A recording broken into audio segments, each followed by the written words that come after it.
Bonjour à tous, merci encore de votre fidélité. Je suis très heureux de vous retrouver pour ce nouveau numéro de School TV Le Mag sur School TV. 30 minutes sur la scolarité de vos enfants, à chaque fois une thématique forte et des initiatives, qu'elles soient sur le plan local ou national. C'est avec Alix Nguyen. Salut Alix. Salut Patrice. Tout va bien? Tout va très bien. Trop content, on parle développement durable aujourd'hui. C'est parti pour le sommet à Arros sur les déchets. Tous les déchets, pas seulement en France, mais dans toute l'Europe. Une semaine dédiée à leur collecte, à leur gestion aussi. Comment moins consommer? Comment mieux consommer? Éléments de réponse dans un instant. Sensibiliser les enfants pour, en toile de fond, eh bien, éduquer les parents. C'est en tout cas le plan. Avec quels outils? Quels ressorts aussi? Est-ce que cela marche? Quelle pédagogie à l'école?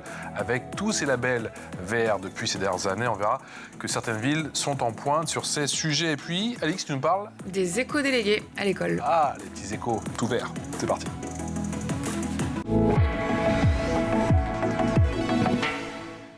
Et notre invité, c'est Jean-Claude Piron. Bonjour Jean-Claude, merci beaucoup de nous avoir accordé votre temps. Merci d'avoir accepté notre invitation. Vice-président chargé de l'environnement et de la transition écologique à la... On dit la CATELP?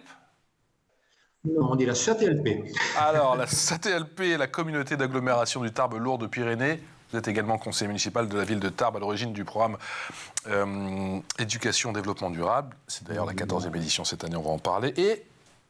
c'est bien de préciser, vous êtes également professeur depuis combien de temps? Enseignant? Depuis 41 ans, professeur des écoles. Depuis 41 ans, et toujours la même passion, toujours la flamme?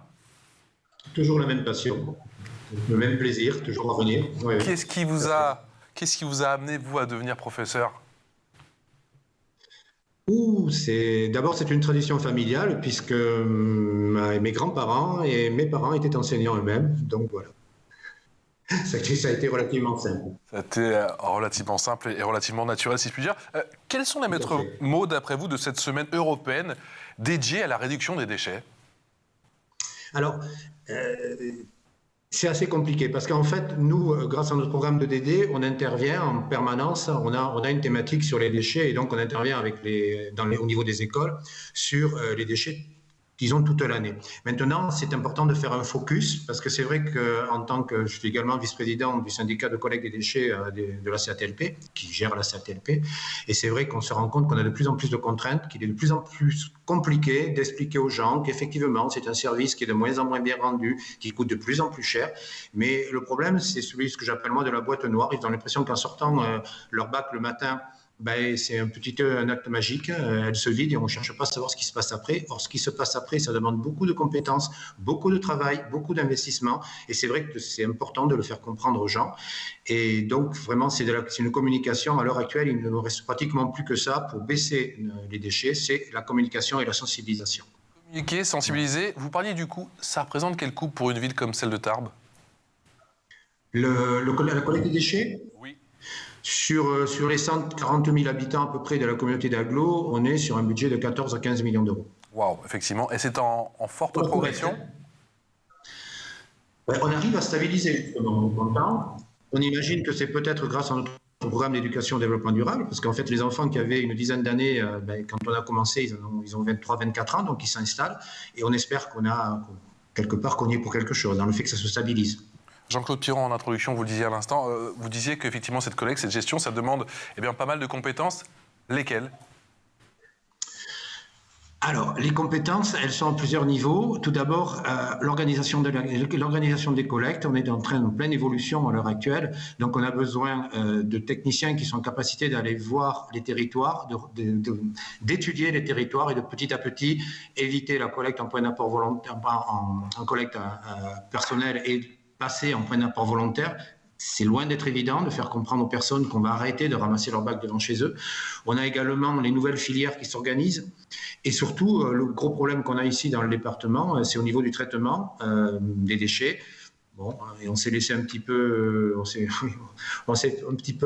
était un peu trop patentiste, on dira, et on n'a pas d'exutoire. Et donc, les déchets des Hautes-Pyrénées partent sur Toulouse à l'heure actuelle, 1 million de kilomètres par an dans des camions. Vous comprenez que c'est pas supportable. Donc, on est en train de travailler. Et là, on a vraiment besoin d'ingénieurs, de techniciens, de bureaux d'études pour nous aider à faire en sorte qu'on soit beaucoup plus durable dans le traitement de nos déchets. Voilà. Est-ce que vous pouvez nous parler d'exemples concrets de réussite locale de votre communauté en matière de prévention des déchets? Alors, oui, on a réussi à faire. Il faut comprendre un petit peu comment est composée notre communauté d'agglo. Le problème de notre communauté d'agglo, c'est qu'on est à la fois de la plaine, on a de la semi-montagne et carrément de la montagne. Donc, il est évident que c'est assez compliqué d'expliquer aux gens les évolutions qu'on peut trouver au niveau des déchets. Alors, ce qu'on a réussi à faire, c'est déjà d'éviter le porte-à-porte et de faire des points d'apport volontaires. Et ensuite, on a réussi à, et ça a été un travail qui a été quand même relativement long, c'est à expliquer aux personnes ce qu'elles pouvaient et ne pouvaient pas mettre dans les points d'apport volontaires. Parce qu'on s'est retrouvé avec des points d'apport volontaires qui étaient de véritables décharges sauvages. Et donc, ça, c'est difficilement supportable dans nos paysages au niveau des Pyrénées, et ne serait-ce que pour la vie de tous les jours des gens. Donc, c'est pas supportable et ça a pris vraiment beaucoup de temps. Ensuite, on a aussi pas mal travaillé sur tout ce qui était sensibilisation aux nouvelles filières et en particulier à la gestion des déchets verts. 80% des gens avaient du mal systématiquement à mener leurs déchets verts dans les déchetteries. Et ça, au niveau de la gestion des déchetteries, on a eu un gros travail aussi à faire à ce niveau-là. Et au niveau des déchetteries, bon, on se rend compte que c'est pratiquement ce qui a le plus progressé en termes de déchets ces dernières années. Alors c'est bien parce que les gens finalement trient, mais d'un autre côté, il ne faut pas non plus que ça devienne un exutoire et qu'on fasse à peu de choses près n'importe quoi. Une des plus belles réussites qu'on ait fait d'ailleurs à ce niveau-là, c'est qu'on a sur le territoire 27 000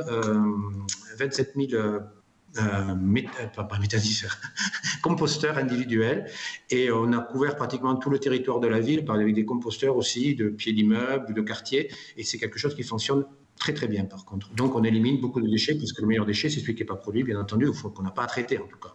Jean-Claude Piron, est-ce que vous avez le sentiment que les mentalités commencent à changer? En tout cas, comment ça se passe à Tarbes? Je rappelle que vous n'avez pas attendu les directives du gouvernement, de l'éducation nationale, que ça fait 14 ans que vous prodiguez ce programme. D'ailleurs, il s'articule comment votre programme avec tous ces arbres que vous plantez, par exemple, avec vos élèves? Alors, le programme, il est très particulier. C'est un programme qu'on a lancé il y a 14 ans.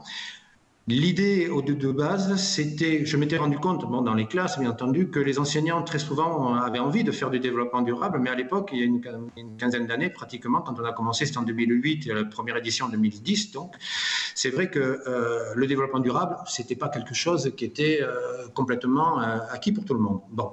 Donc, nous, on est parti d'un principe simple, on a essayé de faire travailler ensemble, et c'est peut-être là le principal écueil qu'on a eu. On a fait travailler ensemble une collectivité, la mairie de Tarbes, avec des partenaires privés. Donc, on a quand même une vingtaine de partenaires privés, mais qui sont aussi bien GRDF que Suez, que le SMTD, que Veolia, etc., ou même que EDF. Donc, on a fait travailler ces gens-là avec l'éducation nationale. Et inutile de vous dire qu'au départ, ça n'a pas été simple. Voilà. Parce qu'on nous a parlé de marchandisation de l'école, etc., etc. Sauf que vous ne pouvez pas faire visiter une station d'épuration ou un ISDND à des élèves, un centre de stockage de déchets ultime, sans avoir l'accord de ces entreprises qui les gèrent. Voilà. À partir de là, c'est un programme où on a commencé aussi à le faire écrire donc bénévolement par des enseignants. Donc il faut savoir que l'enseignant qui rentre dans le programme, c'est pas simplement je profite d'une animation. Il doit faire des leçons en amont. Il doit faire entre 2 et 3 leçons avant l'atelier pédagogique. Et après avoir eu l'atelier pédagogique, il a aussi plusieurs leçons à faire. Mais pour ça, ça a été écrit.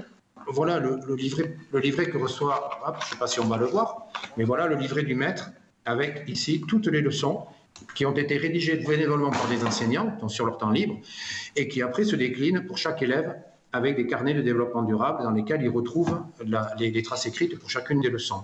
Tout ça, ça veut dire que si on prend l'année, par exemple, pour cette année, on a quand même 90 classes qui sont inscrites, on a plus de 2200 élèves qui sont sensibilisés, on organise 855 ateliers pédagogiques, on a une cinquantaine d'auteurs et d'animateurs qui interviennent et sur 28 écoles. Voilà. Et ça dure, donc ça veut dire qu'en 13 ans, on a sensibilisé à peu près plus de 22 ou 23 000 élèves, je crois qu'on est, pour un budget de plus de 3 millions d'euros. Et c'est là aussi notre spécificité, c'est qu'en fait, on a beaucoup de partenaires, et on a l'Europe, la région, le département, etc., bien sûr les partenaires institutionnels, mais on a également les partenaires privés qui nous aident également financièrement, parce que ce programme est totalement gratuit. Ça, il faut bien le comprendre. C'est important pour les parents d'élèves. Le programme est totalement gratuit et les élèves partent, par exemple, 3 jours en montagne. Tout ça est pris en charge. Voilà. Jean-Claude Piron, quand vous entendez Semaine européenne de la réduction des déchets, est-ce que ça vous semble abstrait, vous qui, depuis 14 ans, agissez sur le plan local? Le local, c'est la clé? À mon avis, oui. Une semaine européenne, moi j'ai un peu de mal à rentrer, justement c'est pour ça qu'on a fait ce programme, j'ai un peu de mal à rentrer dans la journée de la semaine du développement durable, la semaine de ci, la semaine de ça. J'ai du mal à imaginer que ça touche réellement les personnes. Voilà. Moi je pense que c'est un travail de tous les jours. Nous, on fait de la prévention. On a quand même dans le syndicat de traitement, on a une dizaine d'ambassadeurs de tri qui font un travail permanent. Là, par exemple, ça fait pratiquement un an qu'on est en train de travailler sur la collecte des biodéchets qui nous est imposée, oui, à partir du 1er janvier 2024. Mais c'est un travail au quotidien. Alors, ça permet d'en parler dans les médias, ça permet peut-être de rappeler aux gens qu'on a une nécessité de réduire nos déchets, mais moi j'ai un petit peu de mal. Franchement, je suis plutôt, c'est vrai, bon, je suis un élu local, hein, donc déjà c'est vrai que je travaille plus au niveau local, mais c'est vraiment un travail de tous les jours. Et je pense qu'à ce niveau-là, les enfants sont de merveilleux ambassadeurs, parce que quand on a lancé les programmes les 2-3 premières années, quand on faisait des réunions de quartier avec le maire, plusieurs fois j'ai été interpellé par des parents qui nous reprochaient de transformer leurs enfants en intégristes du tri. Voilà. Et c'est arrivé plusieurs fois. C'est le rôle, le rôle des éco-délégués. Alix va parler dans un instant. Alix. Jean-Claude Piron, le thème de cette nouvelle édition de la Semaine européenne de la réduction des déchets porte sur les emballages. Comment la SATLP encourage-t-elle la réduction des déchets liés aux emballages, justement? Alors, ce que nous, on attend à l'heure actuelle, puisqu'on sait que, si vous voulez, nous, on part du principe que la volonté du législateur, c'est de faire disparaître le déchet. Donc, on a eu des contraintes qui sont arrivées, l'augmentation de la taxe générale sur l'activité polluante, qui est quand même passée de 5 à 65 euros, ce qui n'est quand même pas rien. À chaque fois, on a des contraintes supplémentaires et on part sur l'idée qu'on va réduire les déchets. Nous, ce qu'on attend maintenant, très franchement, c'est que l'État légifère enfin sur les doubles et triples emballages. Alors, on y a travaillé beaucoup dans les écoles, avec les élèves, de manière à leur montrer que cette multiplication des emballages, c'était pas réellement nécessaire et qu'on pouvait très bien avoir des produits, des goûters sans aucun emballage. Donc, on les a fait travailler là-dessus. On les a fait travailler également sur regarder, en fait, dans le tri, sur tout ce qui restait, dans le bac de tri, tout ce qui restait et qui était des emballages doubles ou triples. Et on s'est rendu compte qu'en fait, on pouvait réduire très facilement les emballages, mais qu'il fallait à la base que les industriels fassent également leur travail et réduisent les emballages. Passer du tout au rien, ce n'est pas non plus envisageable. On a des boutiques qui s'ouvrent à Tarbes, en fait, on peut aller acheter directement avec ses propres emballages. Bon, c'est quelque chose qui va difficilement fonctionner parce qu'en fait, il faut vraiment être très engagé pour avoir envie d'aller dans une boutique comme ça. Les 3/4 des gens, ils continuent à aller dans les supermarchés. Par contre, choisir les emballages les plus simples dans les supermarchés, ça, on arrive à le faire comprendre aux enfants. Et ensuite, on se rend compte aussi, on travaille avec Citeo, bien entendu, et on travaille sur les emballages, puisqu'en fait, on trouve sur l'espace public de plus en plus de déchets qui sont des déchets nomades et qui sont des emballages. Et là, c'est de plus en plus également, c'est difficile de faire la part entre ce qui n'est que de l'emballage et ce qui est du déchet courant, usagé, quoi. Voilà. Jean-Claude Piron. Donc, oui. Jean-Claude Piron, est-ce que l'équation est dure à résoudre? C'est-à-dire qu'il faut arriver à sensibiliser le plus grand nombre d'élèves sans pour autant en faire des échos anxiogènes. Est-ce qu'on est sur une ligne de crête ou est-ce qu'avec le temps, ça fait 14 ans effectivement, 14e édition, vous avez trouvé la bonne formule? Et quel est le rôle des enseignants là-dedans?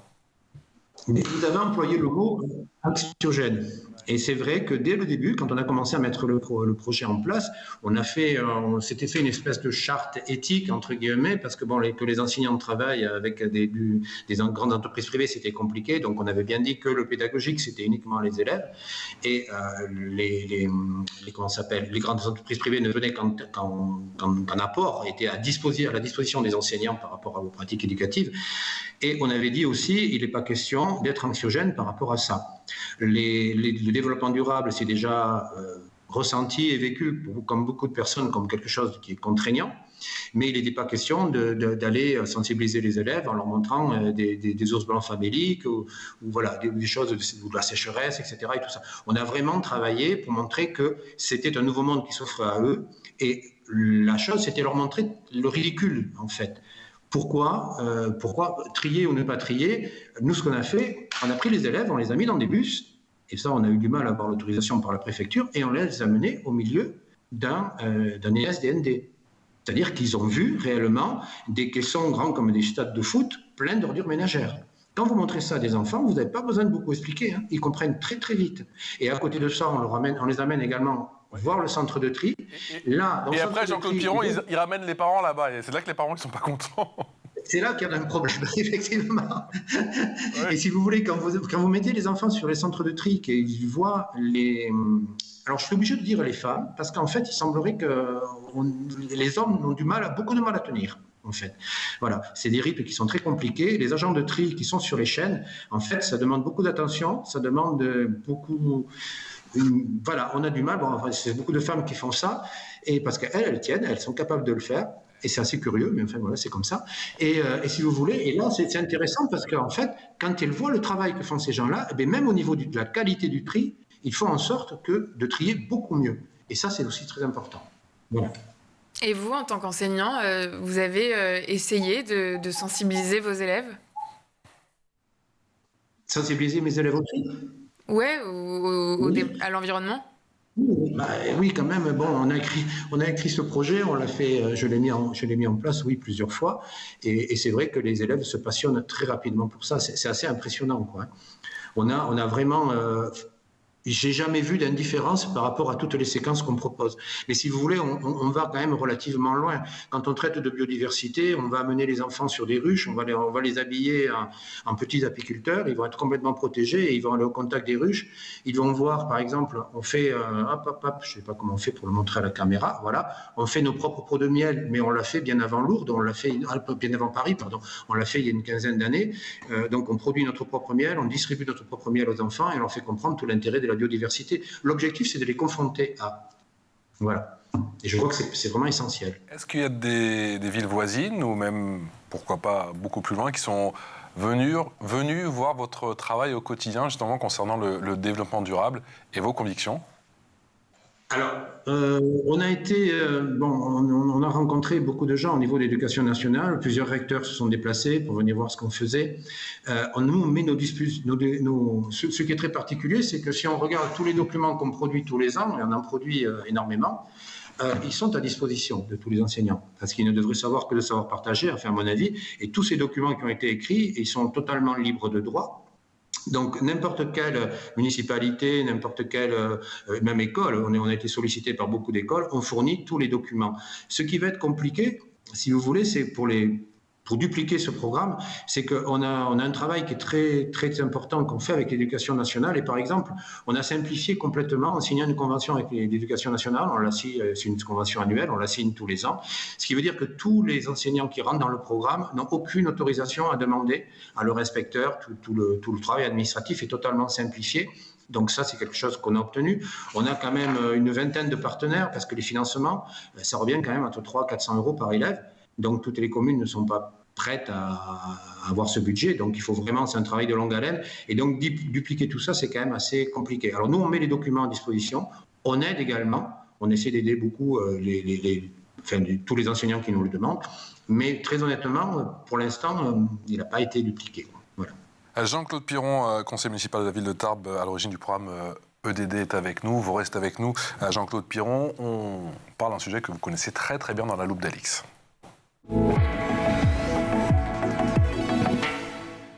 Et oui, Alix, à l'école, on connaît les traditionnels délégués de classe. Et toi, tu nous parles aujourd'hui des éco-délégués. Et oui, à partir du CM1 et jusqu'au lycée, les éco-délégués sont élus chaque année et depuis 2020 par leurs camarades de classe pour montrer l'exemple et donner l'impulsion dans le domaine de l'environnement. L'élection peut être organisée en même temps que celle des délégués de classe. D'ailleurs, un élève peut à la fois être délégué et éco-délégué. Ils deviennent alors de vrais ambassadeurs et peuvent se trouver investis de différentes missions, comme sensibiliser au gaspillage alimentaire à la cantine, à la consommation d'énergie ou encore au recyclage. Et parmi eux, il y a Titouan. Je m'appelle Titouan, j'ai 13 ans et je suis éco-délégué. Ce qui m'a donné envie d'être éco-délégué, c'était que comme j'aime beaucoup les animaux, je me suis rendu compte qu'il y en avait de moins en moins et que leurs conditions de vie étaient de pire en pire, elles étaient détestables. Et du coup, j'ai eu envie de pouvoir agir à mon échelle le plus possible.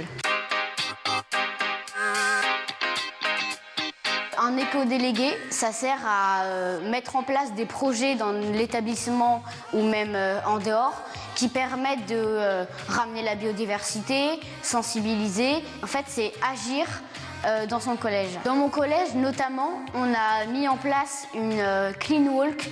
Donc c'est une marche en communauté qui permet de ramasser les déchets. Le fait d'être éco-délégué, ça m'a permis d'apprendre beaucoup de choses et ça m'a fait rencontrer plein de gens très sympas. Tout est bien, il n'y a rien de négatif. Je pense qu'il faut s'engager pour être éco-délégué parce que ça permet d'agir pour notre futur et de ne pas forcément attendre des autres et qu'on peut agir nous. Franchement, il faut absolument s'engager parce que tu n'as rien à perdre et tout à gagner.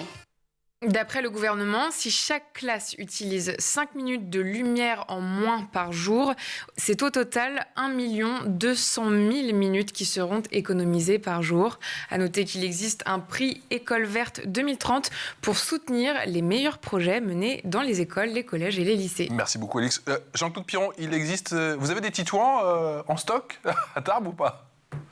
On en a plusieurs. Ah oui, il y en a pas mal. On en a beaucoup. Oui, très bien. Ils se sont dupliqués eux-mêmes, c'est fabuleux.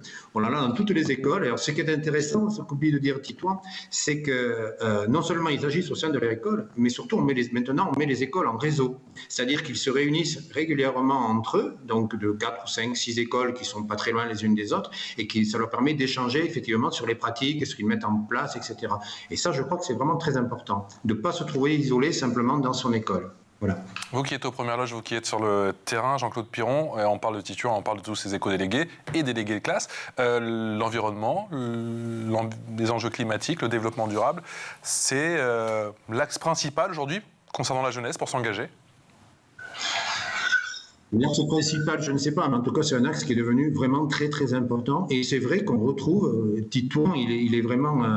ça me fait plaisir de l'entendre parce qu'en fait, il est vraiment tout à fait représentatif de ce qu'on retrouve dans toutes les écoles. Je veux dire, des Titouans sur Tarbes, on aurait pu vous en montrer 10, 20 ou 30. C'est assez impressionnant. Les élèves sont vraiment très, très sensibilisés à l'environnement. Bon, lui, il y est entré a priori... sur le thème de la biodiversité, des animaux, des espèces qui souffrent, etc. Mais on a des enfants qui rentrent c'est assez rigolo, ils ont chacun leur thème, et ils ont chacun leur fixette, là, et c'est vraiment, ils sont adorables. À ce niveau-là, ils sont vraiment adorables, et ils sont sincères, c'est ça qui est génial. Ils sont vraiment sincères, et ils agissent. Alors le problème, si vous voulez, que va avoir le corps enseignant derrière, c'est de surtout pas les décevoir. Et ça, c'est super important. Ce sont des politiques... C'est-à-dire que quand... Pardon. Je vous écoute, pardon. Oui, je dis, le plus important, c'est qu'après, le corps enseignant fasse derrière son travail également. Parce que élire des éco-délégués, bon, c'est dans l'air du temps, on le demande, c'est une obligation, de toute façon, maintenant, tout le monde le fait. Mais après, la parole qu'on leur donne, les actions qu'ils vont mettre en place, il faut qu'elles soient valorisées et qu'elles soient suivies. C'est ça qui est surtout très important. Si les enseignants se désintéressent un petit peu de ça, et si c'est vraiment, si sur une équipe éducative de 10-12 personnes, il y en a 1 ou 2 qui sont intéressés, mais bon, les autres, bon, ils le font parce qu'il faut le faire, ben, ça ne fonctionne pas. Ça ne fonctionne pas. Il faut vraiment que ça soit une dynamique vraiment de l'équipe, de la totalité de l'équipe éducative, et que derrière les propositions des enfants, qu'on leur dise oui ou qu'on leur dise non, parce qu'on peut très bien leur dire, ben non, l'action que vous voulez mettre en place, on ne peut pas la mettre en place, mais il suffit de leur expliquer pourquoi. Par exemple, bon, dans toutes les écoles, maintenant, enfin, ils demandent beaucoup des jardins pédagogiques, etc. Leur dire, oui, moi je veux bien que la municipalité vous aide à créer un jardin pédagogique. Mais un jardin pédagogique, c'est des êtres vivants également. Ça demande à être entretenu, ça doit durer plusieurs années. Et il ne s'agit pas de faire un jardin pédagogique pour le plaisir de le voir installé et qu'après, personne ne s'en occupe. Ça ne marche pas comme ça. C'est comme sur même... Vous avez parlé tout à l'heure des réductions au niveau des fluides, que ce soit l'eau d'ailleurs ou l'assainissement.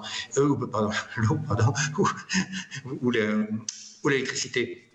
C'est intéressant, mais à partir du moment où les enfants vont dire, bon, mais par exemple, nous, on a regardé, parce qu'avec les CM2, on peut très bien le faire, on regardait la consommation d'une classe en kilowatts, ils sont tout à fait capables de le comprendre. La seule chose, c'est que si derrière, ils disent, bon, mais nous, on va éteindre les lumières parce qu'on va faire attention et compagnie, mais si derrière la municipalité n'est pas en capacité de dire, bah, écoutez, on va enlever les vieux néons et on va mettre des LED, par exemple, Et quelque part, on ne respecte pas vraiment les enfants, quoi, parce qu'il n'y a pas de suivi derrière. Il faut que les enfants fassent leur travail, mais en tant qu'adultes, il faut également que nous, on l'assume. Jean-Claude Piron, on n'a pas parlé de l'objectif de l'agenda 2030, mais bon, ça arrive à grands pas quand même. 17 objectifs de développement durable ont été fixés, on le rappelle. Je ne vais pas tous les citer. Ils couvrent l'intégralité des enjeux de développement dans tous les pays, tels que le climat, la biodiversité, l'énergie, l'eau, la pauvreté, l'égalité des genres, la propriété économique ou encore la paix, l'agriculture, l'éducation et j'en passe. On les voit à l'écran. Merci aux copains en régie. On est quand même loin du compte, non ? Oui, alors on est loin du compte, mais c'est quand même copieux déjà. Parce que bon, si vous voulez faire rentrer toutes vos actions dans ces objectifs, c'est quand même assez compliqué. Après, c'est compliqué parce que en fait, quand vous déclinez un de ces objectifs, en fait, c'est pas un objectif, c'est pas une action. Déjà, un objectif, pour arriver à le traiter correctement, il va être peut-être transversal et rentrer dans plusieurs actions. Mais vous savez, je pense que si déjà on arrivait à atteindre ces objectifs, à mon avis, ça serait déjà énorme. À titre personnel, voilà. Eh bien, merci Jean-Claude Piron. Jean-Claude Piron, je rappelle que vous êtes conseiller municipal de la ville de Tarbes à l'origine du programme Éducation au développement durable, 14e édition cette année. Encore bravo pour tout le travail que vous réalisez. Je rappelle que vous êtes également vice-président chargé de l'environnement et de la transition écologique à la CATLP, la communauté d'agglomération du Tarbes-Lourdes-Pyrénées. J'essaie de tout bien dire, j'espère que j'ai... On est bien. Merci infiniment pour vos témoignages. Merci pour votre temps. Encore bravo pour tout le travail réalisé du côté de Tarbes et dans toute l'agglo. À demain, Alix. On se retrouve pour de nouvelles aventures sur School TV. Ciao. À très bientôt. À très bientôt.